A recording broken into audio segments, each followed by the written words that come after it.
अस्सलाम वालेकुम वरहमतुल्लाहि वबरकातुहू। मोअज़्ज़िज़ नाज़रीन, कैसे हैं आप सब? मैं हूं आपका दोस्त समीर। दोस्तों, आज मैं आपके सामने फिर हाज़िर हुआ हूं एक नए ताज़ा तरीन हिस्टोरिकल व्लॉग के साथ में। जो मेरे पीछे आपकी खूबसूरत सी इमारत दिख रही होगी आपको, ये है हुमायूं का मकबरा। इसको किसने तामीर कराया था और क्यों तामीर कराया था, इसके पीछे तामीरी की वजह क्या वजूहात हैं, वो मैं आपको पूरा बताऊँगा। तो बिना देर के शुरू करते हैं आज का व्लॉग हुमायूं के मकबरे के साथ में। लेकिन वीडियो स्टार्ट करने से पहले मेरी आप लोग से गुजारिश है, अगर आप लोग चैनल राह सफ़र में नए हैं तो बराए करम मेरे चैनल राह सफ़र को सब्सक्राइब करें। तो शुरू करते हैं आज का व्लॉग हुमायूं टॉम के साथ। तो दोस्तों, अंदर जाने से पहले मैं आप लोगों को ये तख्ती दिखा देता हूँ। इस तख्ती पर हुमायूं टॉम के बारे में पूरी जानकारी लिखी हुई है। आप लोग चाहो तो वीडियो को पॉज करके इस तख्ती को पढ़ सकते हैं।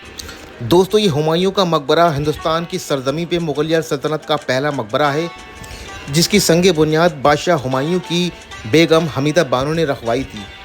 1565 ईस्वी को इस मकबरे की संग बुनियाद रखी जाती है और 1571 और 72 के आसपास ये खूबसूरत सी इमारत बनकर तैयार हो जाती है। इस इमारत को बनवाने के लिए उस ज़माने का तकरीबन 19 लाख रुपए का खर्चा आया था, जो कि उस ज़माने के हिसाब से बहुत ज़्यादा है। तो दोस्तों, अगर बात करें इसकी बनावट की, तो इस इमारत को बनवाने में लाल बलुआ पत्थर और कहीं कहीं थोड़ा वाइट संगमरमर का भी इस्तेमाल किया गया है और इस इमारत को 8 मीटर ऊंचे वर्गाकार चबूतरे पर बनाया गया है। मकबरे के चारों तरफ बाग बगीचे बनाए गए हैं और चारों तरफ नदीनुमा नालियां दी गई हैं, जिसको चार बाग शैली कहा जाता है। इसी शैली को कॉपी करके 50 साल के बाद ताजमहल बनाया गया है, जो कि मुग़ल वास्तुकला का एक अद्भुत नमूना है। लेकिन ताजमहल से 50 साल पहले हुमायूं का मकबरा बनकर तैयार हो चुका था, इसी को कॉपी करके ताजमहल बनाया गया है। तो अगर हम हुमायूं टॉम को दिल्ली का लाल ताजमहल कहें तो इसमें कहने में कोई बुराई नहीं होगी। ये खूबसूरत सा आपको पानी का हौज़ नज़र आ रहा होगा, ये इसके मेन द्वार के पास में है और ऐसे ही हौज़ चारों तरफ है, यानी कि चारों तरफ खूबसूरत सी पानी की झीलें बनाई गई हैं आर्टिफिशियल और चारों तरफ बाग बगीचे दिए गए हैं। जैसे कि आप लोगों को इल्म होगा कि कुरान शरीफ के अंदर बहश्त का जिक्र है, यानी कि जन्नत का जिक्र है। जन्नत के 8 दरवाजे हैं और चारों तरफ नदियाँ बहती हैं और चारों तरफ बाग बगीचे हैं। उसी तर्ज पर इस इमारत को 4 बाग शैली दी गई है। बादशाह हुमायूं ने पहले ही वसीयत दे दी थी कि मेरे विसाल के बाद मुझे इस जगह दफनाया जाए, क्योंकि उन्होंने अपनी आखिरत की तैयारी पहले से ही कर रखी थी। दोस्तों, इस खूबसूरत से मकबरे में सिर्फ हुमायूं को ही जगह नहीं दी गई है दफन होने के लिए। उनके दोनों तरफ, दाईं तरफ और बाईं तरफ, उनकी राजकुमारियां हैं, उनकी बीवियां हैं और उनके बेटों को भी इसी जगह दफनाया गया है। इस पूरे प्रेमिसेस के अंदर तकरीबन 150 से ज़्यादा कब्रें हैं, जो कि मुगलिया ख़ानदान से ताल्लुक़ रखते हैं। तो इस इमारत को मुग़लों का कब्रिस्तान भी कहा जाता है पूरे एरिए को। और दोस्तों, आप सामने देख रहे होंगे नीचे की साइड में चबूतरे पर लाइन से दर बने हुए हैं।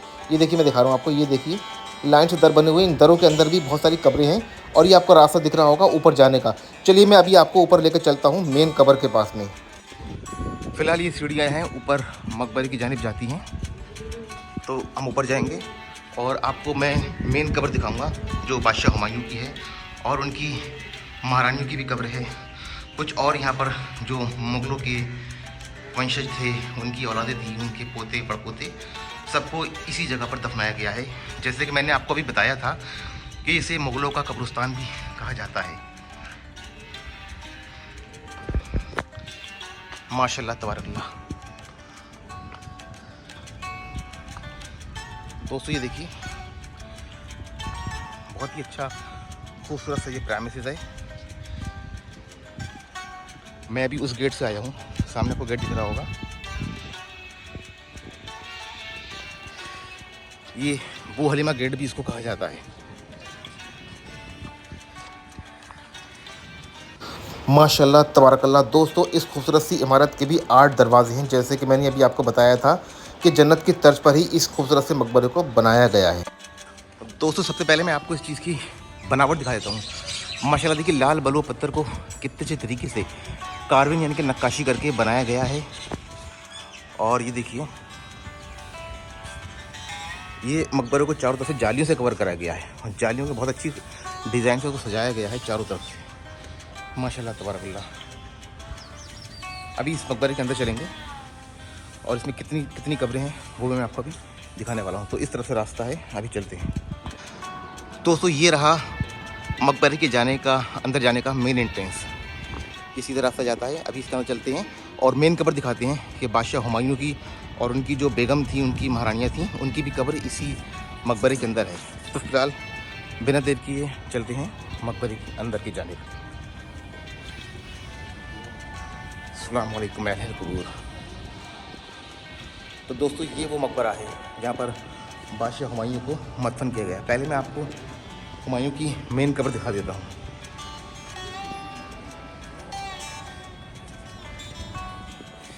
ये जो मेन ग्रेव है, मेन कब्र है, ये बादशाह हुमायूं की है। ये देखिए इनके चारों तरफ ये दरवाजे दिए गए हैं। एक इधर दरवाज़ा है, एक इधर दरवाज़ा है, एक इधर दरवाज़ा है, इधर दरवाज़ा है। कुल मिला के इस प्रेमिसेस के अंदर टोटल 8 दरवाजे हैं। 8 दरवाजे क्यों दिए गए हैं इस मकबरे के चारों तरफ, और चारों तरफ इसमें पानी की नदियाँ क्यों दी गई हैं, वो भी अभी मैं बताऊँगा। पहले ये देखिए मेन कब्र है बादशाह हुमायूं की। मैं आपको थोड़ा जूम करके दिखा देता हूँ। इसको वाइट संगमरमर से बनाया गया है, पक्की कब्र है ये। और जो मेन कब्र है वो नीचे की साइड में है। जी हाँ, नीचे है। ये बस एक तुरबत है, ये निशानी बतौर उसको ऊपर से बनाया गया है। और इसके ऊपर अगर हम बात करें देखें तो ये बहुत ही खूबसूरत सा गुम्बद है। गुम्बद को चारों तरफ से बहुत ही अच्छी डिज़ाइन करके सजाया गया है, जिसमें मुग़ल आर्किटेक्चर की झलक आपको देखने को मिलेगी। लेकिन इस इमारत को बनवाने में जो कारीगर आए थे वो ईरान, फ़ारस, उज़्बेकिस्तान, बुखारा यहाँ से आए थे।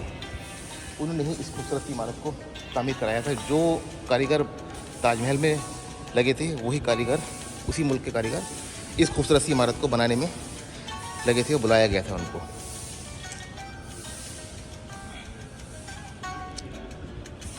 तो दोस्तों ये तो रही बादशाह हुमायूं की कब्र। अब चलते हैं इनके दोनों तरफ, दाईं तरफ बाईं तरफ, इधर और इधर और भी कब्रें हैं, वो भी मैं अभी आपको दिखाने वाला हूँ।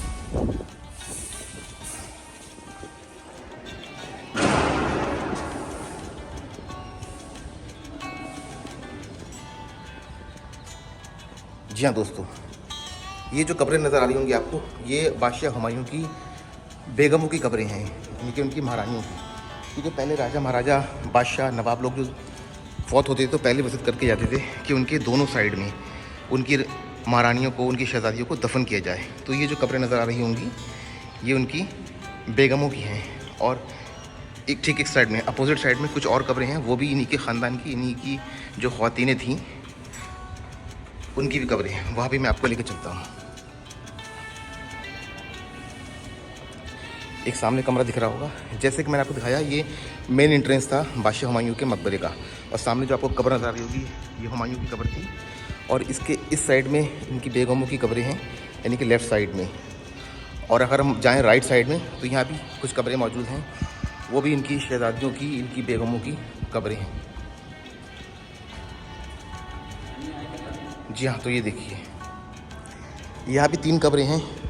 ये भी कहा जाता है, इतिहासकारों का मानना है कि ये भी इनकी बेगमों की कब्रें हैं। जो इनकी बीवियाँ थीं, इनकी शहजादियाँ, इनकी बेगम, वो उनको इनके दोनों तरफ, यानी कि इनके दाएं तरफ बाएं तरफ उसको दफनाया गया है। तो फ़िलहाल अब मैं थोड़ा वीडियो स्टॉप करके फातहा पढ़ लेता हूँ ताकि इनके दर्जात को बुलंदी मिले और इनकी मग़फ़िरत हो सके।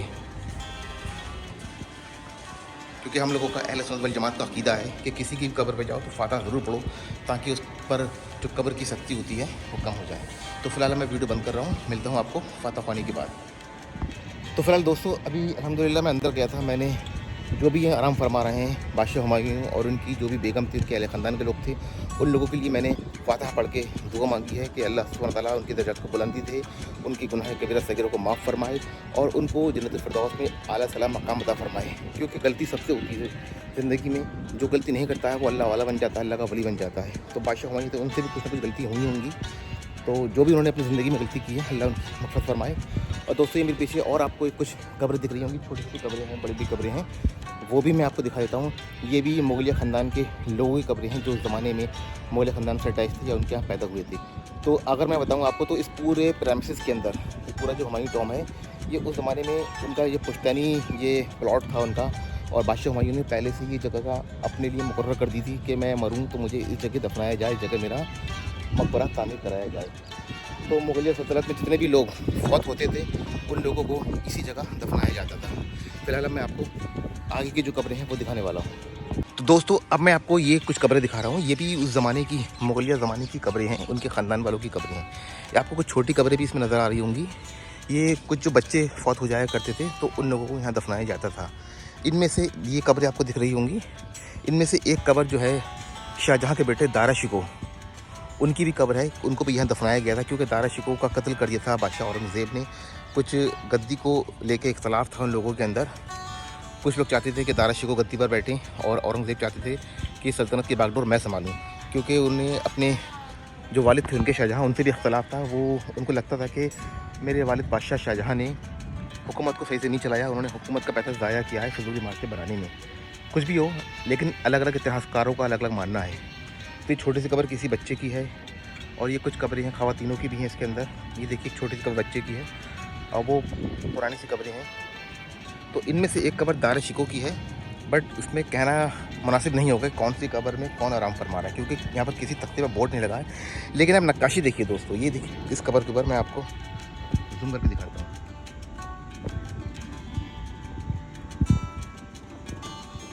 ये माशाल्लाह कितनी अच्छी नक्काशी करी गई है इसके अंदर। इसमें अरबी की आयतें लिखी गई हैं, कुरान करीम की आयतों से सजाया गया है इसको।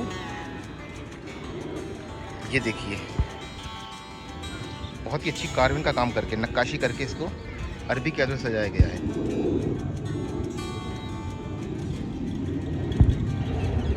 तो माशाल्लाह तबारकल्लाह।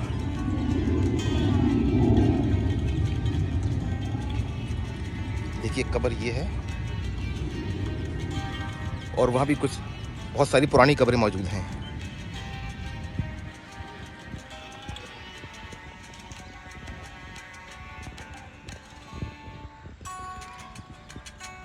तो दोस्तों जैसे कि मैंने आपको बताया कि इस पूरे प्रेमिसेस को, हुमायूं टॉम्ब को मुग़लों का कब्रिस्तान भी कहा जाता है। इसके अंदर 150 से ज़ायद कब्रें हैं। मुग़लिया ख़ानदान के जो लोग फौत होते थे उनको इसी जगह दफनाया जाता था। और ये जो था मुग़लों का सरकारी प्लॉट था, उनकी खुद की पर्सनल ज़मीन थी ये। तो बादशाह हुमायूं ने अपने हयात ज़िंदगी में ही पहले ही ये फैसला कर दिया था कि जब मैं फौत हूँ, जब मेरा विसाल हो, तो इस जगह मुझे दफनाया जाए। लेकिन जब बादशाह बाबर की मृत्यु होती है, उनका इंतकाल होता है, तो सारा राजपाट हथियार लेता है। जो शेरशाह सूरी उस ज़माने का जो एक उनका सिपहसालार था बाबर की फ़ौज का, वो सारा राजपाट अपने हाथ में हथियार लेता है और हुमायूं को बेदखल करके दिल्ली से बाहर का रास्ता दिखा दिया जाता है, लेकिन उनको यहाँ से भगा दिया जाता है। तो बादशाह हुमायूं जो अपनी आधी ज़िंदगी तो भटकते रहे इधर से उधर, और उनकी इच्छा थी कि मेरी मृत्यु के बाद मुझे यहाँ दफनाया जाए।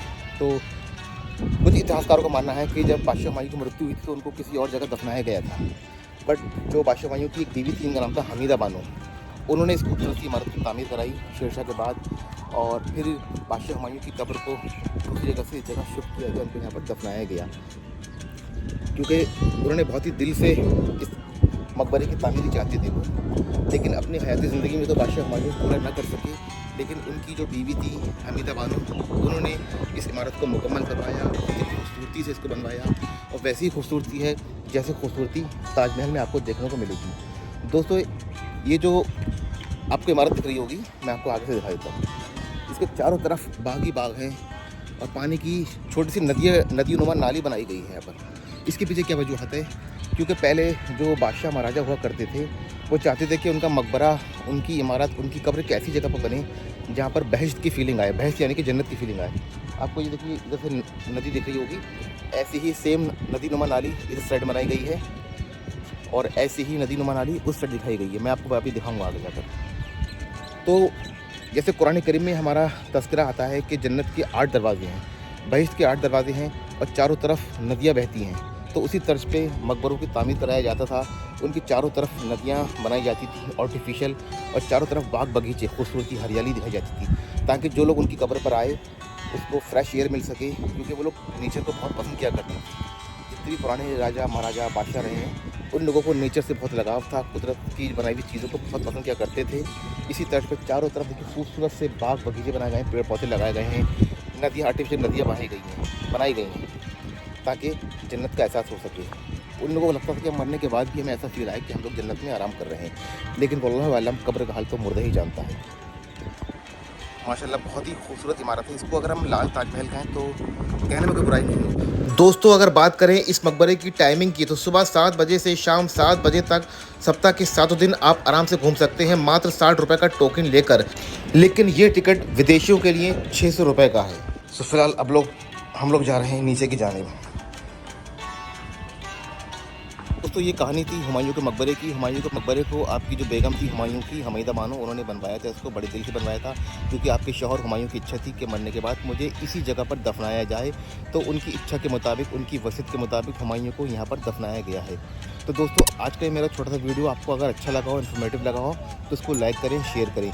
ऐसे ही हिस्टोरिकल व्लॉग में मैं आपसे बहुत जल्दी मुलाकात करूँगा। जब तक अपना और अपने LOL का ढेर सारा ख्याल रखें। अल्लाह हाफिज़, शब बख़ैर।